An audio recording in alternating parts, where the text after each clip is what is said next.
Então, o Dalton foi um dos primeiros. Segundo a literatura, algumas referências dizem que ele foi o primeiro a propor um modelo atômico. Ele propõe o seu modelo atômico em 1808, inclusive nesse livro aqui, ó, numa tradução livre, Um Novo Sistema de Filosofia Química. Essa aqui é a primeira parte. Foi escrito pelo John Dalton em 1808, como vocês podem ver aqui. E, segundo Dalton, o modelo que ele cria para um átomo é um modelo nada mais, nada menos do que uma esfera. O Dalton acreditava que os átomos seriam como esferas, rígidas, indestrutíveis, indivisíveis, inertes. Inclusive, se a gente folhear, eu aconselho vocês depois procurarem esse livro. Aqui na internet você encontra o PDF dele facilmente aí na internet. É um dos livros mais importantes que nós temos dentro da química. Em uma das páginas do livro, ele coloca pra gente como que ele acreditava e como que ele fazia a representação dos átomos que existiam na natureza até aquele momento. Então veja aqui, ó, isso aqui seria a representação para os átomos conhecidos até aquele momento. Ele dá até mesmo a descrição de como que seria a estrutura de algumas moléculas se a gente acreditasse que o átomo era como ele tinha proposto. Ou seja, se os átomos fossem esferas. Então aqui seriam moléculas binárias. Lembrando que uma molécula é uma entidade formada pela união de 2 ou mais átomos por ligação covalente. Nós vamos estudar a formação das moléculas mais para frente. Então a molécula é uma entidade química que é composta por 2 ou mais átomos unidos por uma ligação química chamada de ligação covalente. E aqui ele mostra pra gente que seriam algumas moléculas. Aqui moléculas binárias, moléculas ternárias e moléculas quaternárias. Binárias com 2 átomos, ternárias com 3 átomos e quaternárias com 4 átomos. Então, ele vai propor o seu modelo atômico justamente quando ele publica esse livro. Então, o modelo que o Dalton propõe para a gente acreditar como que a matéria é formada é um modelo esférico.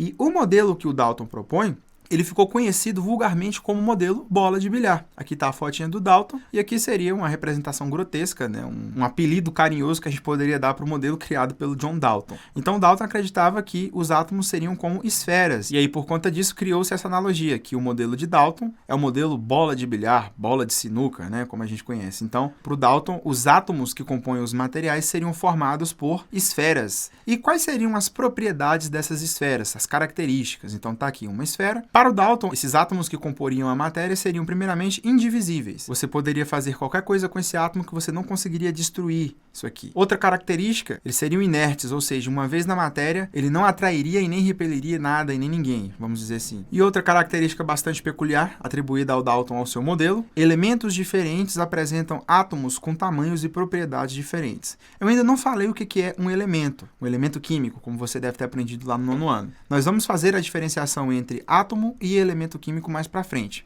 Mas nós sabemos que existe o elemento carbono, hidrogênio, oxigênio, sódio, potássio, enxofre. Então, esses elementos, por serem elementos diferentes, seriam formados por átomos de tamanhos diferentes. Então, se eu tenho aqui um pouco de enxofre, o enxofre puro é um pó amarelo, que pode ser extraído do vulcão. Se eu tenho aqui um pouco de carvão, o carvão é formado por átomos de carbono. A diferença entre o enxofre e o carvão seria exatamente o tamanho dos átomos e não somente o tamanho, a forma como esses átomos estariam organizados ali em cada um daqueles materiais. Então, elementos diferentes apresentam átomos com tamanhos e propriedades diferentes. Ou seja, os diferentes materiais são formados por diferentes átomos que vão estar organizados de forma diferente, que vão ter tamanhos diferentes, e isso vai atribuir aos materiais propriedades diferentes. Então, por exemplo, se eu penso na substância água, a água a gente sabe que é formada por hidrogênio e oxigênio, por esses 2 átomos. Se eu pego, por exemplo, a gasolina, que é formada por carbono e hidrogênio, então são substâncias diferentes porque têm átomos diferentes, que têm tamanhos diferentes e estão organizados de maneira diferente. Então é isso que quer dizer essa terceira propriedade que o Dalton atribui ao seu modelo atômico. Porém, o modelo do Dalton, num primeiro momento, ele não foi muito aceito pela comunidade científica. Ele era um modelo muito simplista. Acreditar que a principal partícula que comporia a matéria poderia ser representada por uma esfera rígida, inerte e indestrutível não foi muito bem recebida pela comunidade científica. E aí o modelo atômico do Dalton ele só foi bem recebido, aceito pela comunidade científica, depois que a teoria cinética dos gases foi proposta.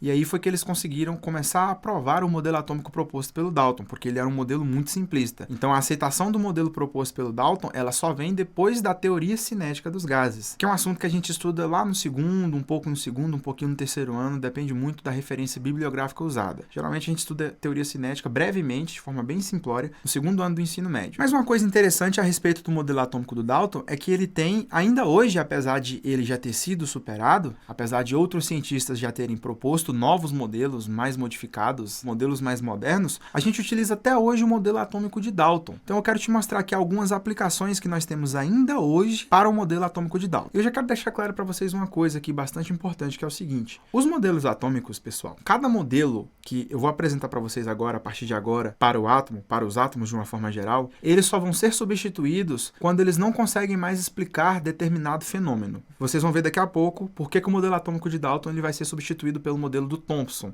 que vai ser assunto para a nossa próxima aula. Então, um modelo, apesar dele ser substituído por outro, não significa que a partir daquele momento ele se torne inútil. Ele vai poder sim ser utilizado para explicar outros fenômenos. E aí, quando ele não conseguir explicar um fenômeno, um outro modelo vai precisar ser feito. Um outro modelo vai precisar ser criado. Então, é por isso que eu estou falando para vocês. O modelo atômico de Dalton foi proposto em 1808, mas até hoje ele tem aplicações extremamente nobres. Vejamos aqui. Uma das principais aplicações do modelo atômico de Dalton é a explicação daquilo que nós chamamos na química de leis ponderais. São 4 leis ponderais, mas em especial essas duas aqui, que são os pilares da estequiometria, do cálculo de quantidades em química, que é a lei da conservação das massas e a lei das proporções fixas. Aliás, a principal consequência que levou Dalton a propor um modelo para o átomo na forma esférica foi para tentar justificar as leis ponderais. Deixa eu te mostrar isso aqui. Se eu pego um átomo de carbono e reajo com duas moléculas de hidrogênio, eu vou formar uma molécula de CH4. Então, os químicos, em especial na lei da conservação das massas, um cidadão chamado Lavoisier, e na lei das proporções fixas, um cidadão chamado Proust, eles não conseguiam explicar o porquê que isso aqui acontecia dessa forma. Por que ocorria, por que acontecia essa reorganização. E aí, se a gente atribui ao átomo essa característica esférica e dizemos que o átomo, como o Dalton afirmou, seriam entidades esféricas, fica fácil da gente entender como que essa reação acontece, o mecanismo dessa reação. Veja, um átomo de carbono está interagindo com duas moléculas de hidrogênio. Cada molécula de hidrogênio, de H2, é formada por dois átomos de hidrogênio, que estão interagindo aqui entre si. Então, essa bolinha amarela seria o átomo de carbono, essas bolinhas em azul seriam os átomos de hidrogênio. Então, o que acontece numa reação química, numa transformação química, seria, segundo Dalton, simplesmente o rearranjo, a reorganização desses átomos durante a reação química, durante a transformação química. Então, vejam o que aconteceu daqui para cá. Esses átomos de hidrogênio que estavam ligados entre si, aqui seria uma molécula, acompanhe com o laser, e aqui embaixo seria outra molécula. Esses átomos vão se desligar entre si e vão interagir a partir de agora com o átomo de carbono. E vai formar agora essa nova entidade aqui, ó, onde eu tenho um átomo de carbono no centro e esses átomos de hidrogênio distribuídos aqui na periferia. Então, para o Dalton, as reações químicas aconteciam dessa forma. Os átomos de uma espécie interagem com os átomos de outra espécie e durante a reação química acontece o rearranjo, a reorganização dos átomos. E aí, se vocês prestarem atenção, aqui existe uma proporção, ó. Cada átomo de carbono reage com duas moléculas de hidrogênio para formarmos uma única molécula de CH4, que é o gás metano. Então, para que eu forme metano utilizando carbono e hidrogênio, eu tenho que usar essa proporção. Por quê? Basta você olhar aqui os átomos. Se eu mudar a quantidade de hidrogênio ou se eu mudar a quantidade de carbono, eu posso produzir qualquer outra coisa menos CH4. Ou pode acontecer de eu formar CH4 e sobrar ou hidrogênio ou carbono. Então, isso é o que eu chamo de lei das proporções fixas. Todas as reações químicas, para que elas aconteçam e eu obtenha uma espécie específica, eu tenho que reagir essas substâncias aqui, ó, em proporções fixas. Eu não posso mudar. É igual um bolo. Quando você vai fazer um bolo e você está utilizando uma receita, você percebe que cada ingrediente ele está ali de forma proporcional. Então, se você quer fazer um bolo de 1 kg, você tem que pegar as quantidades específicas para fazer um bolo de 1 kg. Se você quer fazer um bolo de 10 kg, você tem que pegar essas quantidades proporcionalmente. Não dá para você pegar de forma aleatória, porque senão você vai produzir qualquer coisa menos um bolo. É o mesmo raciocínio aqui. Por que isso? Porque toda a reação química acontece porque os átomos, essas esferas que eu estou representando aqui para vocês, utilizando o modelo atômico de Dalton, vão sofrer um rearranjo. Todos os produtos que são formados a partir de transformações químicas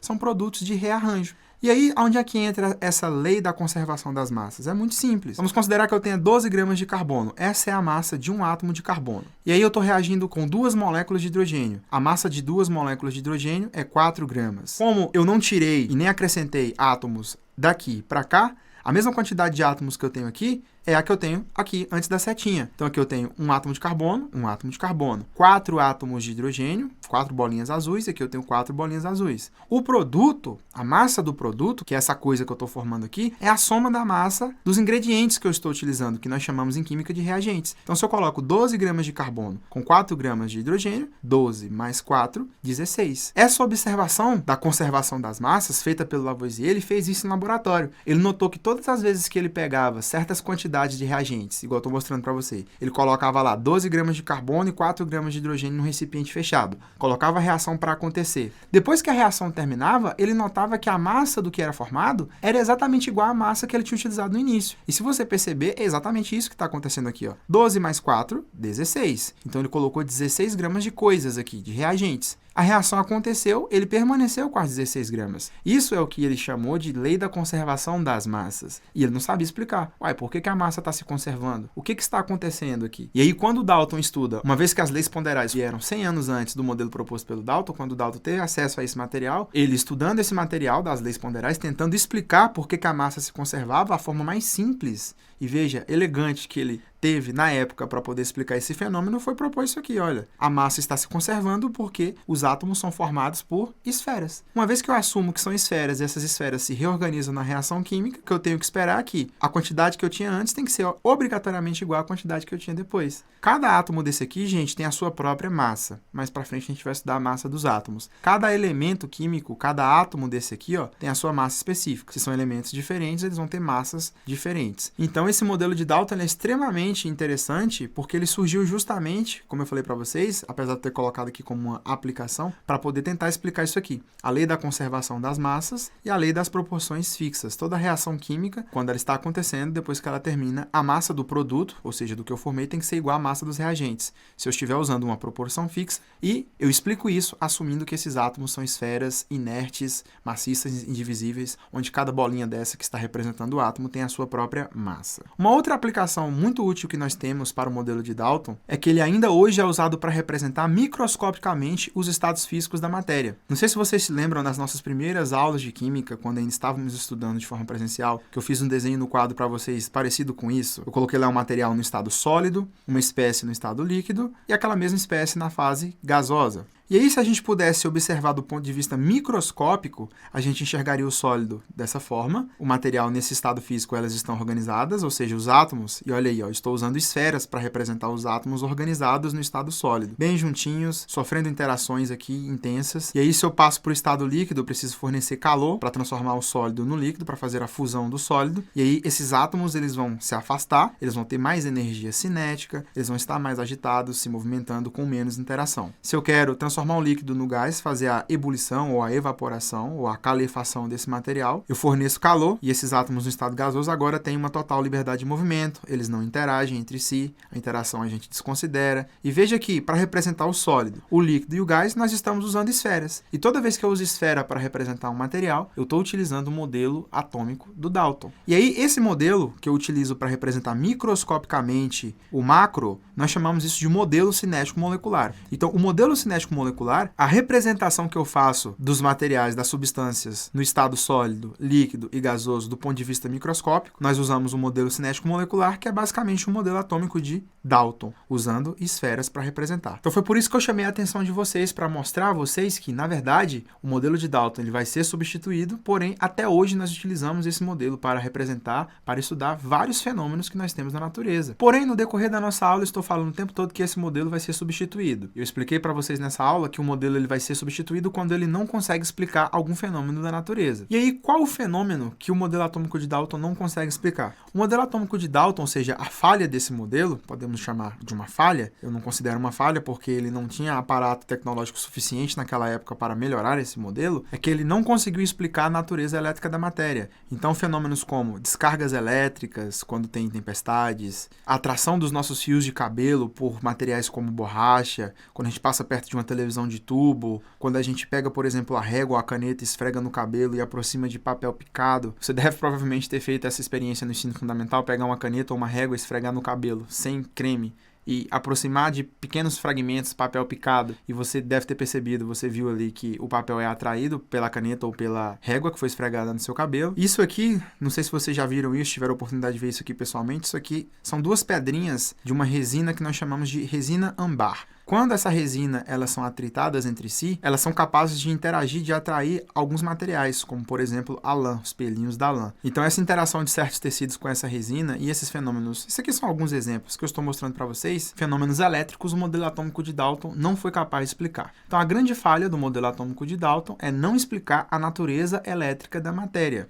E vai ser justamente por isso que um novo modelo atômico vai precisar ser criado. E esse vai ser o tema da nossa próxima aula, tentar explicar a natureza elétrica da matéria. Melhor dizendo, nós vamos tentar entender qual a explicação que foi dada para a natureza elétrica da matéria. E eu já adianto para vocês, surgiu a necessidade de desenvolver um novo modelo atômico. Resumindo a nossa aula de hoje, nós falamos dos aspectos históricos a respeito da descoberta do átomo, onde nós falamos da hipótese atômica que foi proposta inicialmente por Leucipo e Demócrito e Leucipo, 500 anos antes de Cristo. Depois, alguns anos depois, essas ideias foram desenterradas pelo inglês John Dalton, em 1808. Mostrei para vocês onde ele publica os seus trabalhos. Então, no próprio trabalho dele, ele faz lá a representação de átomos e moléculas utilizando esferas. Te mostrei algumas aplicações nobres para esse modelo, apesar dele ter sido substituído já. Te mostrei também que, na verdade, esse modelo ele vai surgir para tentar explicar a conservação das massas e a lei das proporções fixas, ou seja, as leis ponderais. E acabei de te dar a falha do modelo atômico de Dalton, que é ele não ser capaz de explicar a natureza elétrica da matéria. Bom, gente, eu espero que vocês tenham gostado dessa aula